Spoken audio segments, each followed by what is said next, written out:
Hello दोस्तों, मैं कन्हैया लाल शर्मा स्वागत करता हूं आपका आपके अपने यूट्यूब चैनल स्टडी विद एमर्स पे।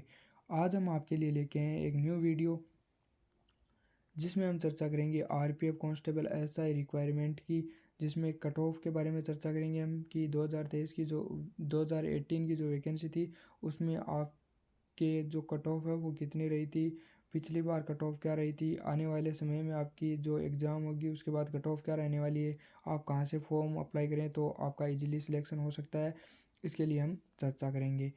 तो सभी दोस्तों को जय श्री कृष्णा। आइए हम वीडियो की शुरुआत करते हैं। पहले हम चर्चा कर लेते हैं कि इस पोस्ट के लिए कौन कौन अप्लाई कर सकता है, कितनी पोस्ट पे वैकेंसी होने वाली है, क्या सच में क्या सच में वैकेंसी का नोटिफिकेशन आ चुका है या नहीं। तो दोस्तों सभी को बता दूं कि सच में आपकी आरपीएफ कांस्टेबल एसआई रिक्वायरमेंट का जो आपका नोटिफिकेशन है वो रियल नोटिफिकेशन आ चुका है, ऑफिशियल वेबसाइट पे आ चुका है।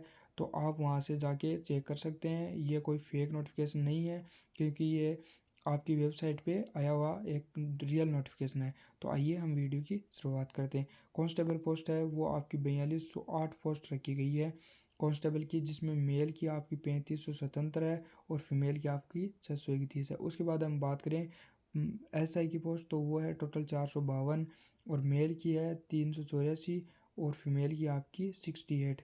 उसके बाद हम बात कर लेते हैं दोस्तों कि आपकी अप्लाई डेट कब से कब तक है, तो 15 अप्रैल से 14 मई तक आपकी अप्लाई डेट रखी गई है।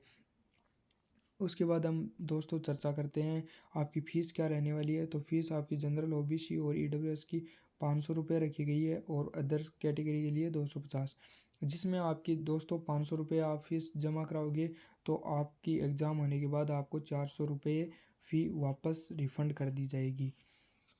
जिसमें दोस्तों आपको एक बात बता दूं कि आप एग्ज़ाम देने जाओगे तभी आपकी फ़ीस रिफ़ंड होगी, अन्यथा नहीं होगी। उसके बाद हम बात कर लेते हैं एज कांस्टेबल के लिए, तो वो आपकी रखी गई है 18 टू 28। और आपकी बात कर लेते हैं डीओबी की एज क्राइटेरिया की, तो वो आपकी 1/1/1996 से 1/1/2006 तक कोई भी जो कैंडिडेट फॉर्म अप्लाई कर सकता है।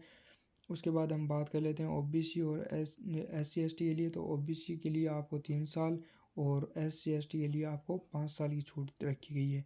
उसके बाद हम बात कर लेते हैं एज एस आई के लिए, तो आपकी एज है वो क्राइटेरिया 20 से 28 रखा गया है। उसके बाद हम बात कर लेते हैं आपकी डीओबी 1/7/1996 से 1/7/2004 तक जो कैंडिडेट इस फॉर्म को अप्लाई कर सकते हैं। उसके बाद हम बात कर लेते हैं आपकी ओबीसी और एसटी के लिए वही आपकी 3 और 5 ईयर छूट रखी गई है। उसके बाद क्वालिफ़िकेशन की बात कर लेते हैं। क्वालिफ़िकेशन दोस्तों आपकी जो कांस्टेबल है उसके लिए 10th पास रखी गई है और आपकी एसआई के लिए ग्रेजुएशन रखी गई है। उसके बाद हम बात कर लेते हैं सिलेक्शन प्रोसेस की। तो सिलेक्शन प्रोसेस आपका पहले होगा रिटर्न, उसके बाद होगा आपका फिजिकल, उसके बाद डॉक्यूमेंट वेरिफिकेशन और फाइनली आपका मेडिकल होगा।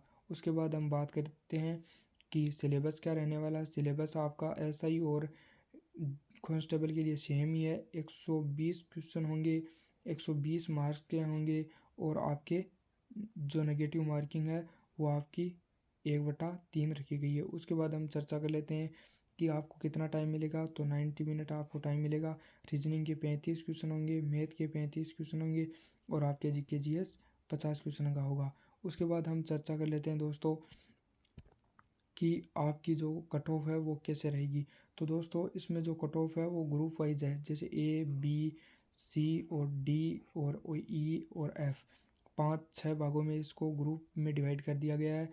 तो जो कट ऑफ है आपकी वो मेल फीमेल और जो पिछली 2018 की जो आपकी कट ऑफ रही थी वो क्या रही थी उसके बारे में हम चर्चा कर लेते हैं। तो दोस्तों आइए हम शुरुआत करते हैं कट ऑफ की। तो कट ऑफ में आपकी ए ग्रुप जैसे चेन्नई और हुबली और सिकंदराबाद को दर्शाता है।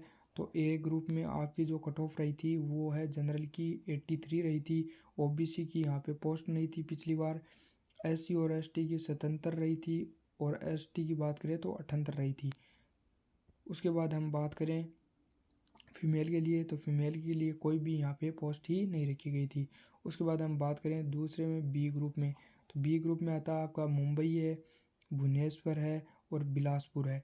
तो यहाँ पे आपकी जो मेरिट गई थी वो गई थी मेल के लिए 89 जनरल की, ओबीसी की 89, एससी के लिए आपकी 82 और एसटी के लिए आपकी 78।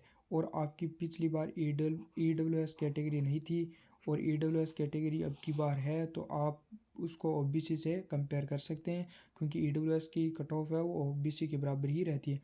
सी ग्रुप में हम आपको बता दें कि जो है आपके वो लोकेशन है कोलकाता, हाजीपुर और कोलकाता। उसके बाद हम बात करें कोलकाता में, यहाँ पे सी ग्रुप में आपकी कट ऑफ रही थी वो 83 रही थी, ओबीसी की यहाँ पे सीट नहीं थी, एससी के लिए 78 रही थी और एसटी के लिए 77 रही थी। उसके बाद हम बात कर लेते हैं आपकी डी ग्रुप के लिए। डी ग्रुप में यहाँ पे आता है इलाहाबाद, जयपुर, गोरखपुर और दिल्ली। तो यहाँ पे आपकी सबसे हाई मेरिट रही थी जो कि 117 मेरिट रही थी आपकी जनरल की, ओबीसी की 120 और एससी की 86 और आपकी एसटी की 82। उसके बाद हम बात करें गुवाहाटी की, तो गुवाहाटी की ई ग्रुप में आपकी सबसे कम मान सकते हैं हम, जैसे जनरल की 50.9 ही रही थी और आपकी ओबीसी की 61।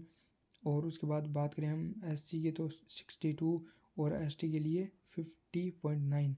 उसके बाद हम चर्चा कर लेते हैं आपकी आरपीएसएफ की। तो यहाँ पे मेल के लिए कैटेगरी के लिए ही फॉर्म अप्लाई किए गए थे। तो यहाँ पे 93 तो आपकी जनरल की रही थी, 89 आपकी ओबीसी की रही थी, 69 आपकी एससी की और 67 आपकी एसटी की रही थी। उसके बाद हम बात कर लेते हैं दोस्तों कि आपको स्क्रीन जैसे क्या क्या कट ऑफ रही थी वो आप यहाँ से चेक कर सकते हो। जैसे ओबीसी की ए ग्रुप में 95 रही थी, ये भी आप चेक कर सकते हो। एससी की आपकी 88.23 रहा था। उसके बाद आपकी एसटी की 85.59, उसके बाद यूआर की 94.59, उसके बाद आपकी ओबीसी की 77.77, उसके बाद एससी की आपकी 74.36, उसके बाद एसटी की आपकी 60.44, जनरल की आपकी 79.38। ये आपकी फीमेल की है और ये आपकी मेल की है। इस प्रकार आप सभी पोस्टों को एक बार देख सकते हैं। उसके बाद हम आगे चर्चा करते हैं, जैसे ग्रुप वाइज है ये आपको यहाँ पे मिल जाएगी। जैसे आपकी चेन्नई, हुबली, सिकंदराबाद है वो 77.9 आपकी एससी की रही थी, एसटी की आपकी 78.32 रही थी, आपकी जनरल की 83.82 रही थी, उसके बाद ओबीसी की आपकी 55.66 रही थी, उसके बाद एससी की आपकी 50.76 रही थी, एसटी के लिए आपकी 50.76 रही थी, उसके बाद आपकी यूआर की 57.21 रही थी। ये आपकी फीमेल की है, वो आपकी मेल की है। ये मुंबई के लिए देख सकते हो, ये कोलकाता के लिए। उसके बाद हम चर्चा करें आगे, तो ये दिल्ली के लिए देख सकते हो आप, और ये गुवाहाटी के लिए, और ये आरपीएसएफ के लिए देख सकते हो। तो दोस्तों यदि आपको हमारा वीडियो अच्छा लगे तो लाइक, शेयर और कमेंट करें। और यदि आप हमारे यूट्यूब चैनल पे पहली बार आए हो तो आप यूट्यूब चैनल को सब्सक्राइब कर लें।